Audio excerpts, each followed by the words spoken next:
Génération FM.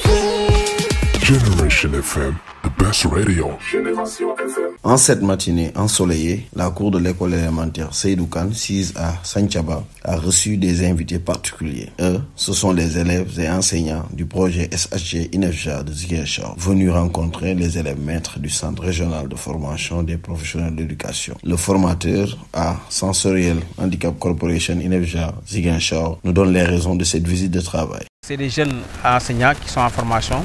Nous voulons que dès qu'ils sortent, qu'ils puissent quand même avoir les BABA de l'éducation inclusive, au moins de penser aux enfants en situation de handicap visuel, moteur ou bien déficient auditif. Parce qu'en général, quand ils ne sont pas outillés, ils peuvent recevoir même dans leur classe des enfants malvoyants sans autant se rendre compte. C'est la raison pour laquelle nous sommes là aujourd'hui pour échanger avec eux, pour aussi leur montrer que c'est bien possible que ces enfants-là apprennent et réussissent.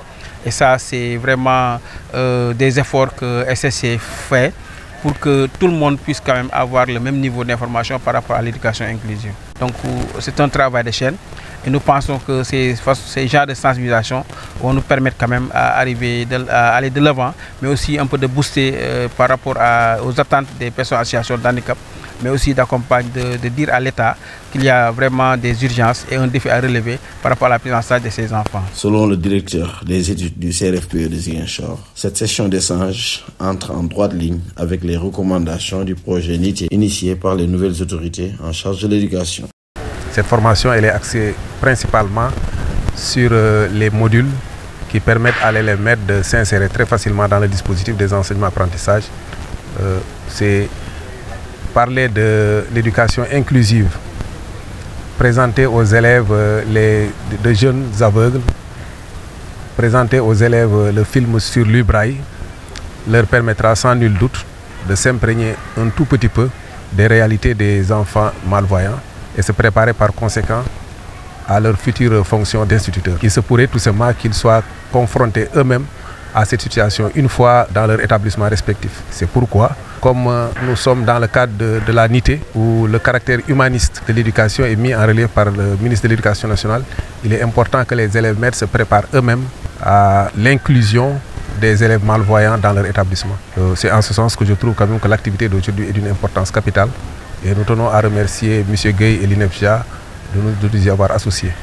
Et je crois tout simplement que les élèves maîtres vont pouvoir en faire une exploitation positive une fois en fonction. Le porte-parole des élèves maîtres se dit heureux d'acquérir des compétences qui lui seront utiles dans la prise en charge des personnes en situation de handicap. Nous étions très enthousiastes donc, à ce que nous venons de voir et d'entendre, donc les témoignages.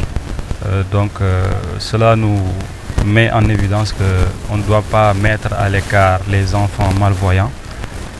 Donc cela aussi va s'inscrire dans notre formation pour que demain, si nous serons affectés dans un lieu où nous allons rencontrer un malvoyant, que l'on puisse prendre en charge ces enfants. Cette formation, je peux dire que c'est un séminaire, donc va nous permettre dans un futur proche de pouvoir prendre en charge, comme vous l'avez dit, les malvoyants et aussi les autres handicaps. Donc ça fera notre affaire pour qu'en cas, si nous serons seuls dans notre école ou dans notre classe, pour que l'on cherche comment s'y prendre, Inch'Allah.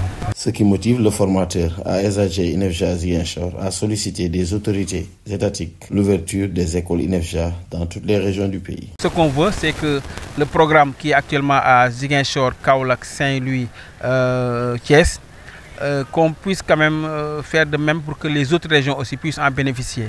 Parce que l'inclusion, c'est une norme, ce n'est pas une exclusion.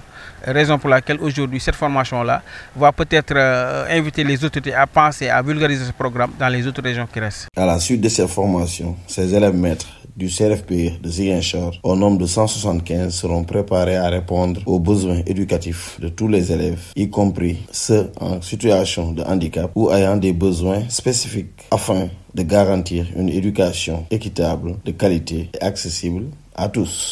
Génération FM. Generation FM, the best radio. Génération FM.